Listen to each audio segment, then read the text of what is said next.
Hello, I'm Trent, aka oTradeMark here.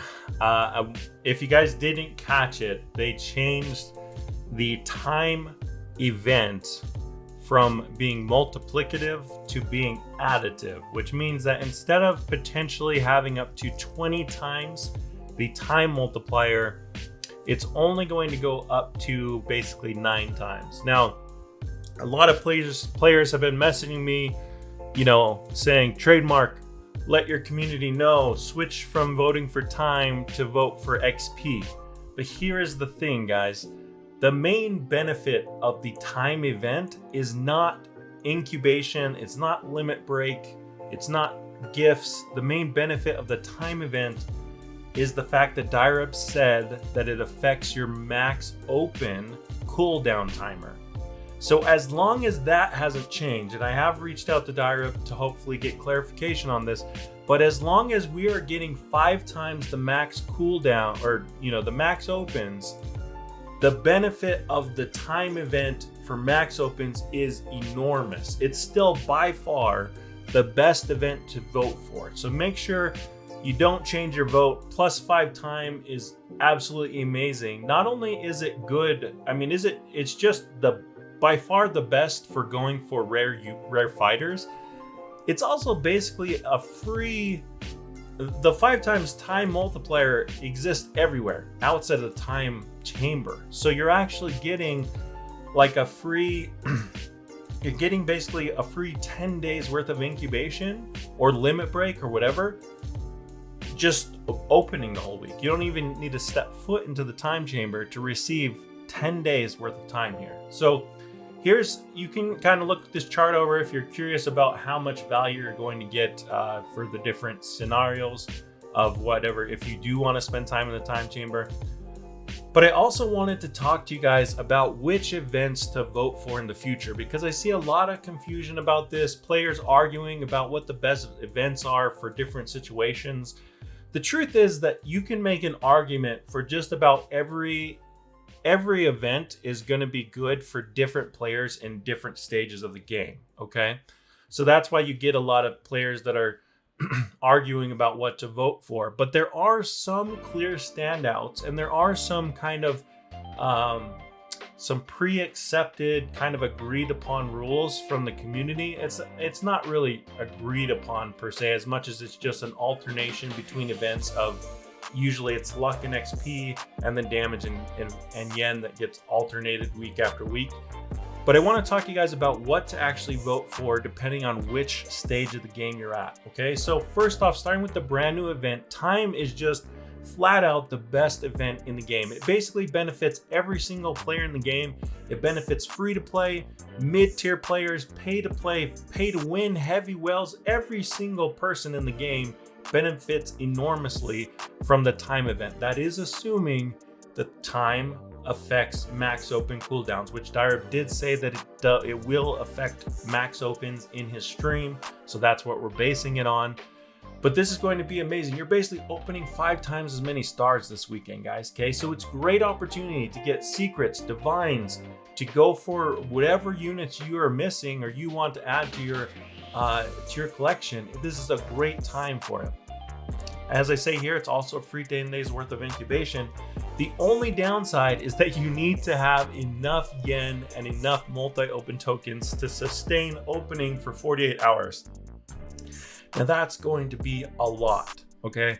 I don't have the calculations. I'll try and update my spreadsheet tomorrow once I get the yen cost and the max open cost, but it's gonna cost a lot of yen. You're gonna need to be probably into the real high hundreds Z's, maybe even into the Y, depending on where you're opening, etc., and what the costs are. But time is just great for everyone. Even if you don't have a ton of yen, you're still going to get a lot of value. If you use all your yen in the first day, you can get a ton of value the second day sitting in the time chamber, collecting your incubation days and your limit break days. Next up, we have the +5 luck event. Now, +5 luck is always voted. It's the most sought after event, but in my personal opinion, it's also the most overvalued event. Okay, now let me Let me clear this up because a lot of you guys don't know how the luck algorithm actually works, but your beginning points of luck matter a ton. Like your first 6 points of luck are super crucial. They basically they more than half the amount of stars that you need to open on average for anything mythic or above. Okay, and then your next 6 points of luck are also very, very important. So your first 6 crucial. Second 6 points of luck up to about 12 luck, those are like average value. Okay, they are increasing the rate at which you're unlocking rare units, but they're not as big of an effect as your first 6 points of luck. And then your next 6 points of luck, okay, up to 18 luck, is like pretty low value. Okay, they're depending on which world you're opening in. If you're opening in the much higher worlds, like if you're opening in the brand new world, yes, those 6 points of luck are going to affect your divine rates, your secret rates. It's going to be good to go up to 18, but anything past 18, and this is kind of the range where I say you're getting very little value, is that last 6 points of luck, 18 to 24 luck. And these are really only players that are going to get into the 20s are players that have like full teams of lucky 3s, sometimes multiple limitless lucky 3s. They're endgame players. They have all their luck upgrades unlocked. They have basically everything in the game, all the game passes. And yes, if you're in that situation, the luck event is not going to benefit you a ton, okay? It will benefit you a little bit, and I will post the divine rates video so that you can see exactly how this luck is going to affect you. What I would say is, you're fine to push into the 20s as long as you're opening in the final world, all right? If you're opening in earlier worlds, you definitely don't want to be past 20 luck if you're opening in the first 10 or so worlds. So that is the luck event. Now, to be clear, a luck event is basically going to benefit everyone. It just benefits the players with low luck a lot more significantly than the players with high luck. Okay, that's all I'm saying. But if you want every single ounce to count towards you, it's still a good event. I'm still fine with the luck event, even though I'm going to be over 20 luck. It's okay. It's not the end of the world for me. But there are some other events which I probably would prefer in addition to time personally for my stage of the game. Now, the next event I want to talk to you guys about is 5 times XP. Now, 5 times XP is this thing which, again, it's good for players that are relatively new to medium in their progression on the game. So if you don't have max level fighters, if you're under level 300, it's going to be better to level your fighters with XP than using incubators, okay? You're just going to be opening and fusing fighters into it. It's better, like I said, to open in the top world and fuse into a fighter. You're going to get more levels out of that than just incubating, even with the time event. That being said, incubators don't cost any yen. So you do still have to have the yen. The downside to it is you do still have to have the yen and the max open tokens in order to fuse into a fighter. So if you're low on yen or max opens, then 5 times XP might not be the route for you to go. It's probably better to vote time and just incubate your best fighters for that specific time. If we do ever get a time plus an XP event, that is going to be an insane event for leveling. Everyone should pretty much max out their entire teams, assuming that you have prepped for it appropriately. Now, I will say that incubators aren't as valuable as we thought they were going to be, right? Initially, Direup said that they were going to be multiplicative, and now they're additive, which isn't quite as beneficial. But you can see here, 10 days, if you are at 4 times multiplier in a time chamber, okay? So that's the max upgrade in time chamber. And you set a limit break for 10 days, it's going to finish in 1.1 days. So just over 1 day, you limit break an entire unit. That's pretty insane value still, even at 9x compared to 20x, but not quite what we had initially anticipated. So if you add on Time Lord passives to that for the few, the very few players of you that have Time Lords or multiple Time Lords, then you're gonna be multiplied even more than that. I didn't add Time Lord calculations into the sheet yet because Direb did say he's nerfing Time Lord. I'm not sure if he's nerfing the multiplier. I'm not sure if he's changing it from multiplicative to additive. I'm not sure what he's doing. All I know is that he's going to nerf Time Lord in some way on this in update 27. Next of all, let's talk about 5 times damage. Now, most people don't want to vote damage events on the update days because we're more concerned about opening the new star, getting the new fighters, getting, leveling up. The damage events people typically save for the off week. So next weekend is when most people will vote damage again.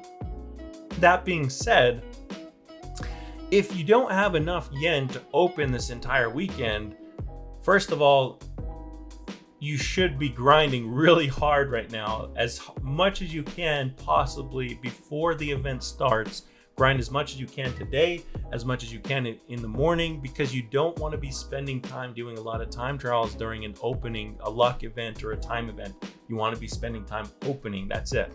So damage is better for like an off week. However, if you are short on yen, you could vote for damage. The thing is, it's just probably not going to win. There's not enough players that need yen on the open days for this, typically for this event to win on a update day. Okay, now yen is literally just the worst version of damage. You guys have to understand, damage is better for multiple reasons. Not only does more damage equate to more yen, and I don't know if it correlates 1-to-1, but it is pretty close. But 5 times damage is also better for multi-open tokens. It's better for completing quests. It's a more around. It's better for completing time trial, like completing time trial, greater time trial, getting the unlocks in your upgrades. It's just an all-around better event than 5 times yen. The only time I would ever vote for 5 times yen is if you're voting for it with damage. So damage plus yen is the insane duo. It's just amazing to get. If you could get 5 times damage plus 5 times yen, that would be an absolutely insane event. The thing is though, like I said, most players aren't going to vote for it on update day because they're going to save it for next weekend. That's just kind of like this it's just how it's kind of been molded, and players want to get the new fighters on update day, and then they want to get strong this coming week, and then they want to test out how strong they are on next weekend's event. Finally, let's talk about the 5 times drops event. Now, to me, this is the most underrated event in the game. A lot of players don't like it. They don't want to vote for it because it gives you additional shards, boosts, multi-open tokens, fruits, and they're things that people are like, oh, well, I already have enough of them, or I don't really know the reason why people don't like these, but in my personal opinion, the 5-time drop event is great. Okay, maybe not as great as some of these other things, like time is obviously more valuable. Luck and XP are probably more valuable for you, depending on what stage of the game you are. But for me personally, I would have loved to have seen a time plus drops event. Yes, it wouldn't have benefit as many players, so I'm not gonna like push my agenda to try and get this, but don't underestimate the value of drops. You can get so many shards and boosts. You can basically, during a drop event, if it's great if it's combined with like damage or something like that. If you farm tons of multi-open tokens and tons of time trial shards, you can basically have enough shards to just buy enough boosts to last you throughout an entire event. Like, I have enough boosts for this entire 48 hours to run super luck and super XP if I need it, straight through the entire event. So that's going to be pretty amazing. One last thing I want to mention while we're talking about the events is if you have shiny potions, they're gonna be so incredibly valuable this weekend because you are getting a max open every 18 seconds, guys.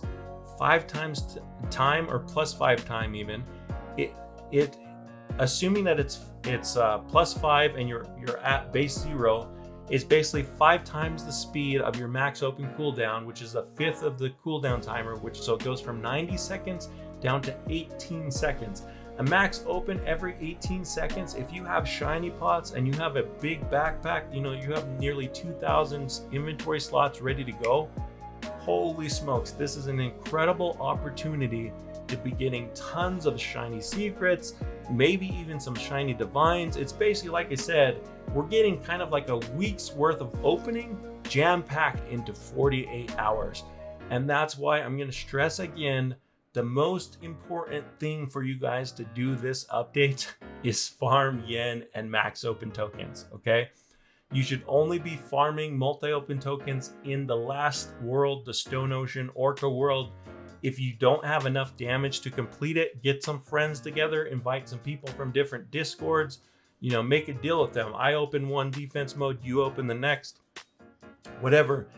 Get in some groups and farm as many multi-open tokens as you can, and farm as much yen as possible, because you are going to be opening so much this weekend. It is such a great opportunity to get whatever units you want to get during the week. So that's pretty much it. That's what I want to talk about. And so looking forward to this upcoming weekend, or excuse me, this event, it's most likely going to be time and luck, which is great. That's a good event, okay?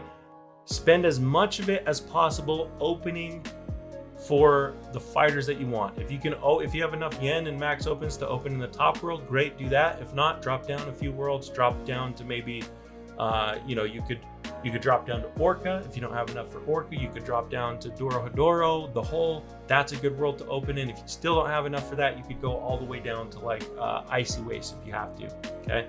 But there really isn't an excuse for not getting some good secrets this weekend with this insane event. You know, secrets at the least, and a lot of players are going to be getting divines as well with these amazing things. But you need the yen and you need the multi-open tokens saved up prior to this event. Once we have opened for 48 hours, if you run out of yen, that's fine. Just use your second day or whatever to incubate and look at this chart to kind of see what you should be incubating, get those levels up. You want to have max level fighters and as many new fighters that are going to strengthen your team as possible. Then this entire week, during the weekdays after the event is over, you're just going to be incubating in time chamber again. You want to max all your units out, depending on how, I don't know how high the limit cap increase is going to be. Maybe it goes up to 310, maybe it goes to 325. The higher the limit cap is, the more days you're going to be spending though incubating to get your carry units up to max level. But by next weekend, the next event, the one that you should be voting on is probably, or the event that most players are going to be voting on is the damage event, and then either yen or drops. That's what typically the community votes on, is usually damage yen, and the drops comes in as like a third. It's like poor drops events, man. The drops events never happen because they always choose to either do one event or one choice or two choices. So drops just always gets left behind as kind of like this this third wheel that no one wants. But yes, next weekend, look forward, you know, to voting. Probably most people are going to vote damage yen. And that's kind of the cycle that we have. So make sure, you know, if you're in a different spot in the game and you need yen right now, go ahead and vote damage. It's not going to hurt. I'm just saying right now there's not enough votes that are going to go for damage, but maybe this video will help you guys understand what you should be voting for, and maybe it will help you understand how much value you're going to get out of the incubators if you choose to incubate. But personally, I would just take the flat 5 times, because this 5 times is going to happen whether you're in the time chamber or not. And just get out of the time chamber. Just take your free 5 times time multiplier and get opening. Get opening as much as you can this weekend with max opens. That cooldown, the shorter cooldown, is really the key to just being able to do amazing this weekend. But anyways, guys, that's it for me. Malo Alpito. Thanks for watching, and peace. I'm out of here.